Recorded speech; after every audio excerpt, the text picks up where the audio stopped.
নমস্কাৰ গাঁও চহৰ জিলাৰ খবৰলৈ আপোনাক স্বাগতম মই জয়ন্ত মাধৱ স্বামী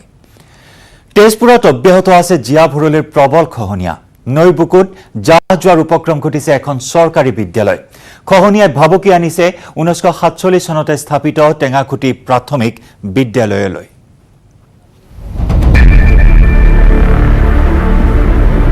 তেজপুৰত অব্যাহত জিয়া ভৰলীৰ খহনীয়া প্ৰায় এমাহৰ পূৰ্বে কৰয়নী নেপালী গাঁৱৰ ৮০টা পৰিয়াল সৰ্বস্বান্ত হোৱাৰ লগতে ভেটি মাটি সকলো জাহ গৈছে নৈৰ বুকুত এইবাৰ নৈৰ বুকুত জাহ যোৱাৰ উপক্ৰম হৈছে এখন চৰকাৰী বিদ্যালয় 1947 চনতে স্থাপিত টেঙাখুটি প্ৰাথমিক বিদ্যালয়লৈ শেহতীয়াকৈ প্ৰচণ্ড ভাবুকি কঢ়িয়াই আনিছে জিয়া ভৰলীয়ে গৰা খহনীয়াৰ বাবে ইতিপূৰ্বে ৩বাৰকৈ স্থান সলনি কৰা টেঙাখুটি প্ৰাথমিক বিদ্যালয়ত কমানৰ পৰা পঞ্চম মানলৈ অধ্যয়ন কৰি আছে প্ৰায় ১৪৬ গৰাকী ছাত্ৰ ছাত্ৰীয়ে সম্প্ৰতি ভয়ংকৰ খহনীয়াৰ কবলত পৰিছে বিদ্যালয়খন নৈৰ পৰা মাত্ৰ ১.৫ মিটাৰ ব্যৱধানতহে ৰৈছেগৈ বিদ্যালয় গৃহ যিকোনো মুহূৰ্ততে জিয়া ভৰলীৰ বুকুত জাহ যাব টেঙাখুটি প্ৰাথমিক বিদ্যালয় শ বিঘা মাটি মানুহৰ হাজাৰ হাজাৰ মানুহৰ ঘৰ ভাঙি ল'ব লগা অৱস্থাত পৰিছে এই বছৰত এই টেঙাখুটি প্ৰাথমিক বিদ্যালয়খন প্ৰায় ১ কিলোমিটাৰতকৈ অধিক ভাঙি আহি এতিয়া মাত্ৰ ২ মিটাৰ ৩ মিটাৰ মান আঁতৰত আছে বিদ্যালয়খন জাহ যাবলৈ আৰু এই বিদ্যালয়খনৰ ১৪৬ জন ছাত্ৰ ছাত্ৰীৰ ভৱিষ্যত জীৱনলৈ অন্ধকাৰ নামি আহিছে জলসম্পদ বিভাগ জিলা প্ৰশাসন জনপ্ৰতিনিধি শিক্ষা বিভাগ সকলোৰে ওচৰত প্ৰায় ১৫০ ছাত্ৰ ছাত্ৰীৰ শৈক্ষিক ভৱিষ্যতৰ কথা চিন্তা কৰি খহনীয়া প্ৰতিৰোধৰ বাবে দাবী জনাইছে বিদ্যালয়ৰ শিক্ষকৰ লগতে স্থানীয় ৰাইজে বৃন্দাবন গোস্বামী MLA আমাৰ ইয়াত আছিলে এদিন আহি চোৱা নাই ইয়াত MP আছে পল্লৱ লোচন দাস এদিনো অহা নাই বা খা খবৰো লোৱা নাই ইয়াত ইমান হাজাৰ হাজাৰ বিঘা মাটি নদীয়ে লৈ গৈছে এই ১৫-২০ দিনৰ ভিতৰত প্ৰায় ২০০ মান মানুহৰ ঘৰ ভাঙিছে এটা মানুহ অহা নাই ইয়াত বা প্ৰশাসনৰ পৰা এটা সহায় পোৱা নাই কোনো অহা নাই ইয়াত নহলে চকুৰ সন্মুখতে বিদ্যালয়খন অচিৰেই জাহ যাব জিয়া ভৰলীৰ বুকুত আৰু এদিন হাঁহ হুমুনিয়াহ কাঢ়ি হয়তো অঞ্চলবাসীয়ে ক'ব ইয়াত এখন বিদ্যালয় আছিল তেজপুৰৰ পৰা হেমন্ত কুমাৰ নাথৰ report news 18 Assam north east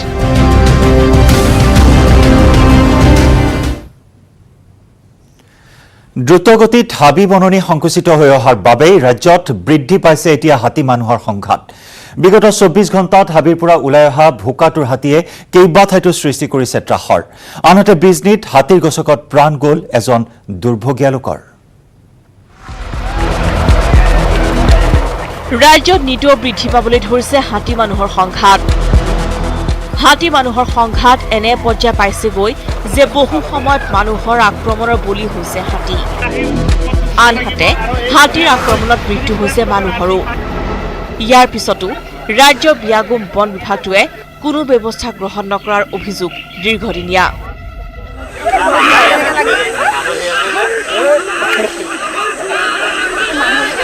গভীৰ নিদ্ৰাত থকা বন বিভাগটোৱে বন্যহস্তীৰ উপদ্ৰৱ নিয়ন্ত্ৰণ অথবা বন্যহস্তীৰ আক্ৰমণৰ পৰা মানুহক সুৰক্ষা দিব পৰা নাই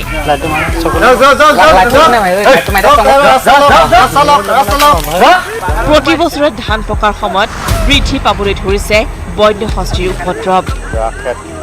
খেতি পথাৰ শস্য অনিষ্ট কৰাৰ লগতে মানুহৰ ঘৰ বাৰী ভাঙি তহিলং কৰিছে শেহতীয়াকৈ ৰাজ্যৰ কেইবা স্থানতো হাতীৰ আক্ৰমণৰ বলি হৈছে মানুহ চিৰাঙৰ বিজনীত বন্যহস্তীৰ আক্ৰমণত মৃত্যু হয় এজন কৃষকৰ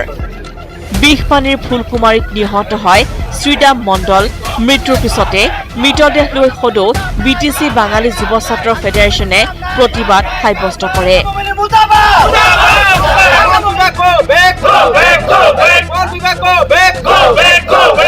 বাঙালী যুৱ ফেডাৰেশ্যনে শীঘ্ৰে হস্তি মানুহৰ সংঘাতৰ স্থায়ী সমাধানৰ দাবী জনায়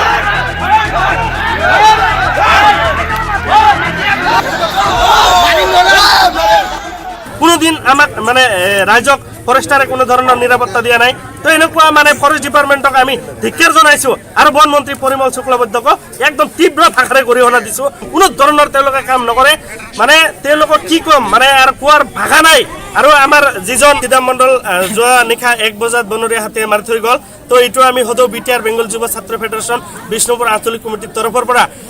30 লাখ টকাৰ আৰ্থিক সাহায্য অতি সোনকালে 2 দিনৰ ভিতৰত প্ৰদান কৰিব লাগিব এইটো আমাৰ দাবী নুমলীগড়ত এটা বৃহৎ হাতীৰ জাকে খাই গছকি তহিলং কৰিছে পকিবলৈ ধৰা ধাননি পথাৰ উজাগৰি নিশা কটাবলগীয়া হৈছে বৃহত্তৰ মৰঙীবাসীয়ে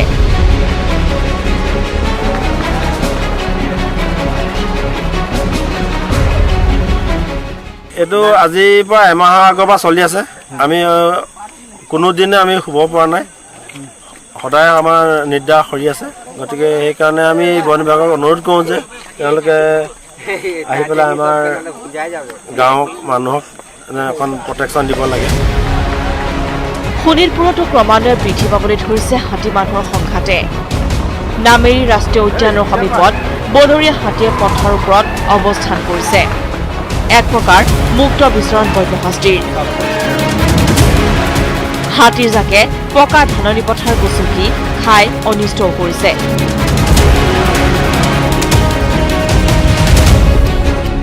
আঠটা বজাৰ পৰা 2টা 3টা মান বাজি 4টাই বাজিলে মানুহৰ অশান্তি ঘৰ বাৰীতে সোমাই গৈছে পথাৰটো খাইছে আৰু মানুহৰ ইমান হাৰাশাস্তি ফৰ্চক মাতিলেও নাহে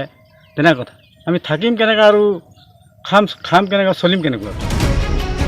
এতিয়া সকলোৰে প্ৰশ্ন খাদ্যৰ সন্ধানত জলাঞ্চললৈ ওলাই অহা বন্যহস্তীৰ উপদ্ৰৱ নিয়ন্ত্ৰণ কৰিবলৈ সক্ষম হ'বনে ৰাজ্যৰ বন বিভাগ bureau report news 18 Assam north east শুকতি মাছৰ ব্যৱসায়ৰে স্বাৱলম্বী হোৱাৰ চেষ্টা নাজিৰাৰ এটা পৰিয়ালৰ থলুৱা পদ্ধতিৰে শুকতি মাছ প্ৰস্তুত কৰি পৰিয়ালটোৱে বিক্ৰীৰ বাবে এতিয়া মুকলাই দিছে বজাৰলৈ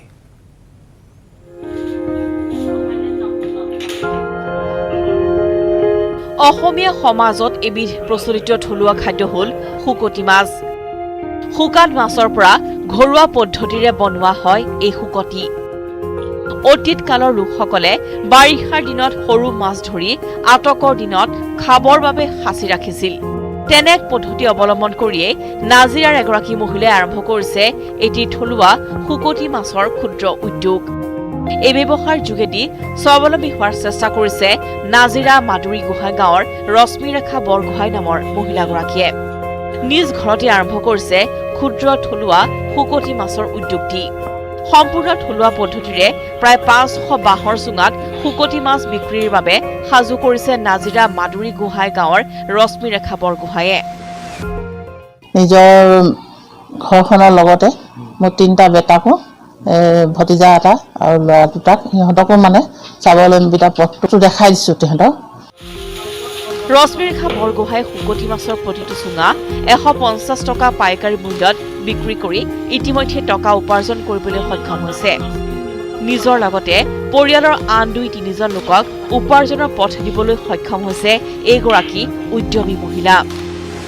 ইয়াৰ আগতেও মহিলাগৰাকীয়ে হাঁহ কুকুৰা কুচিয়াৰ পালন আৰু থলুৱা ফলমূলৰ আচাৰ বিক্ৰী কৰি স্বাৱলম্বিতাৰ পৰিচয় দিছিল মই দেখিছোঁ যে এইটো ব্যৱসায় মই আৰু নেৰিম বুলি ভাবিছোঁ যথেষ্ট মানে হেৰিও হয় ইয়াৰ পৰা মানে স্বাৱলম্বন হ'বও পাৰে ইয়াৰ এটা চুঙা মূল্য আমাক এতিয়া 150কৈ দিব মইতো হ'লচেল ৰেটত দিছোঁ কিন্তু তেওঁলোকে কিমানকৈ বিকে নাজানো মই এতিয়া বহুমুখী হেৰি প্ৰকল্প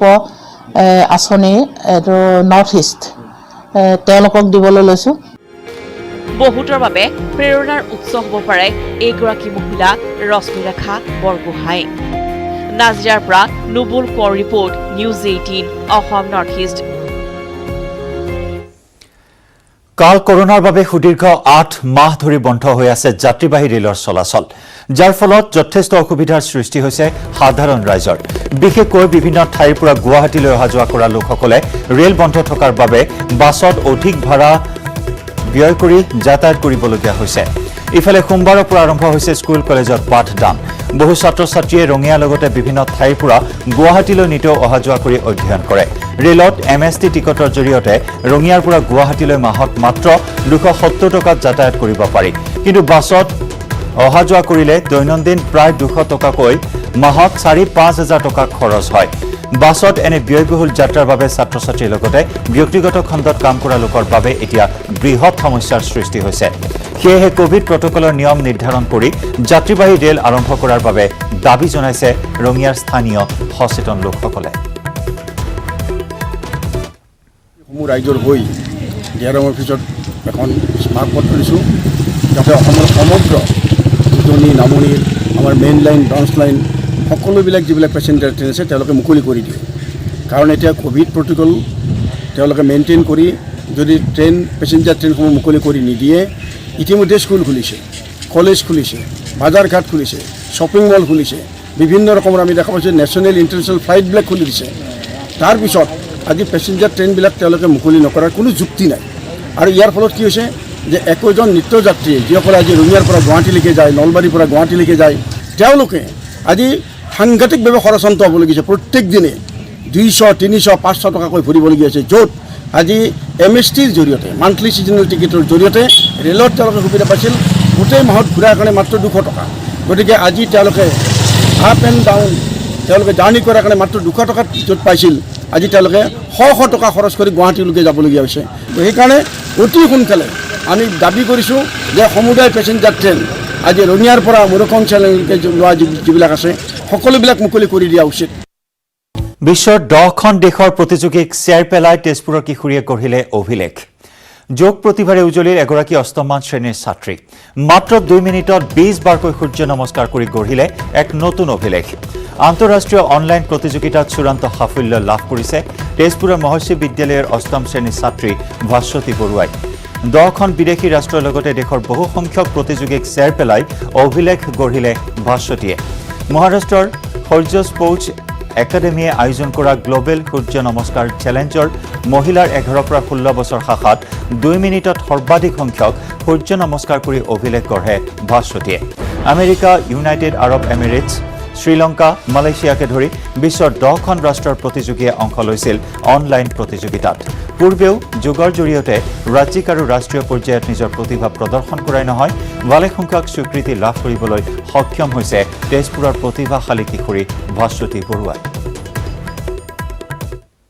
এতিয়া ৰিসেন্টলি আমাৰ গ্লোবেল সূৰ্য নমস্কাৰ চেলেঞ্জ হৈছিলে তাতে মই এটা ৰেকৰ্ড কৰিব সক্ষম হৈছোঁ এটো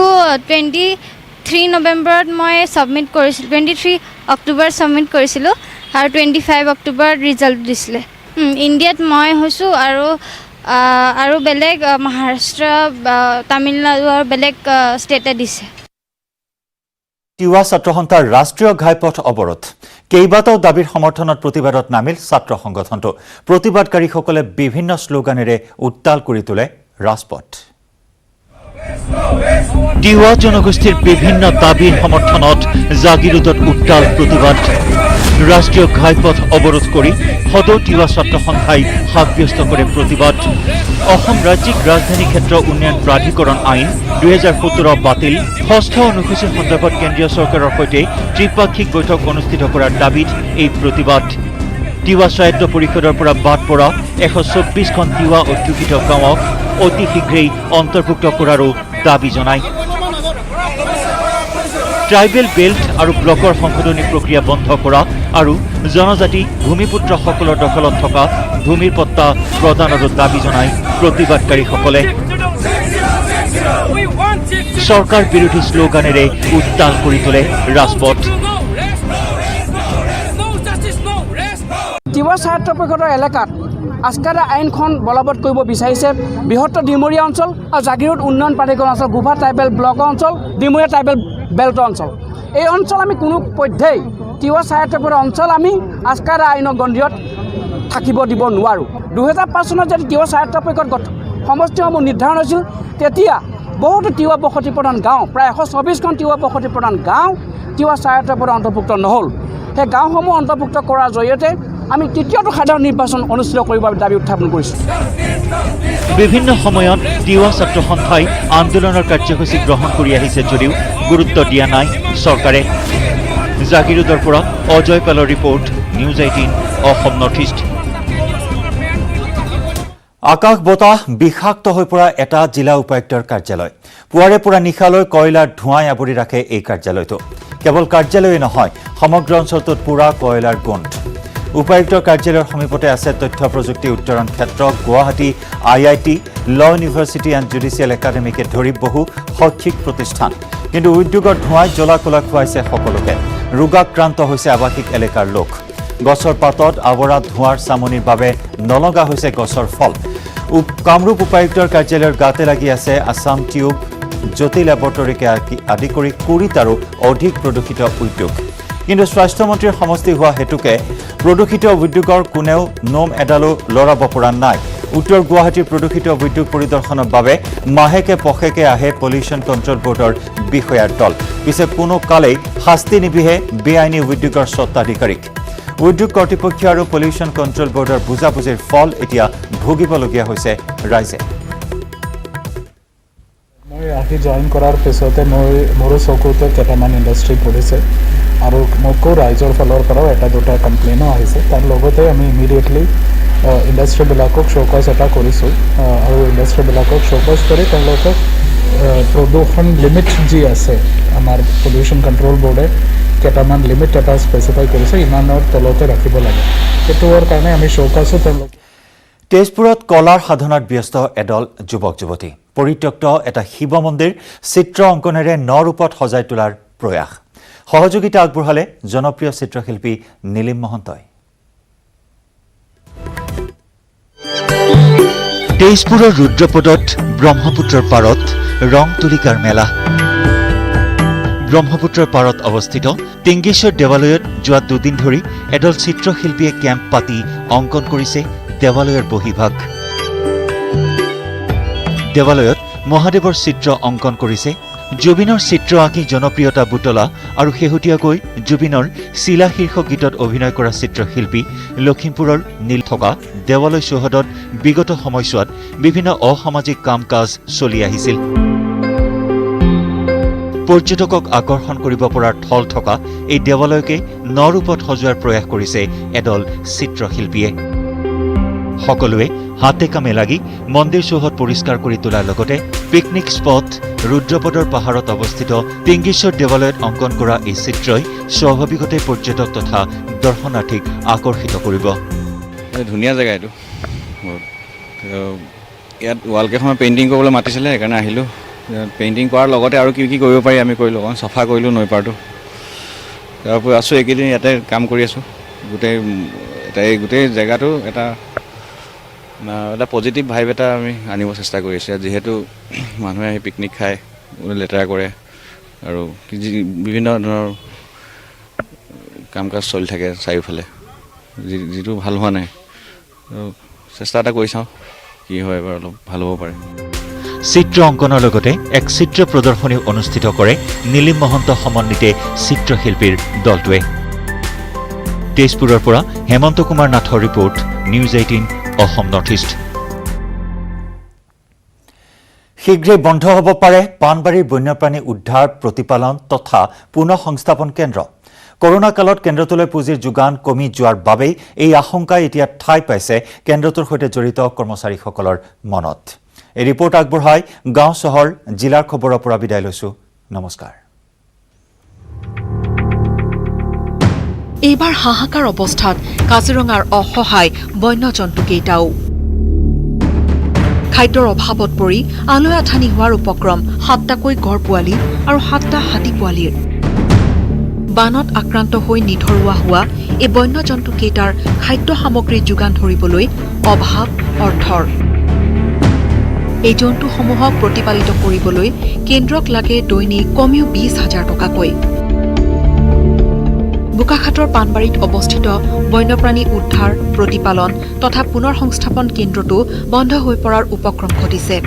2001 চনৰ পৰা অসম চৰকাৰৰ সহযোগত প্ৰতিষ্ঠা হোৱা কেন্দ্ৰটি পৰিচালনা কৰি আহিছে ৱাইল্ড লাইফ ট্ৰাষ্ট অফ ইণ্ডিয়াই। পৰিচালনা সমিতিক পুঁজি যোগান ধৰি আহিছে আন্তঃৰাষ্ট্ৰীয় বেচৰকাৰী সংস্থা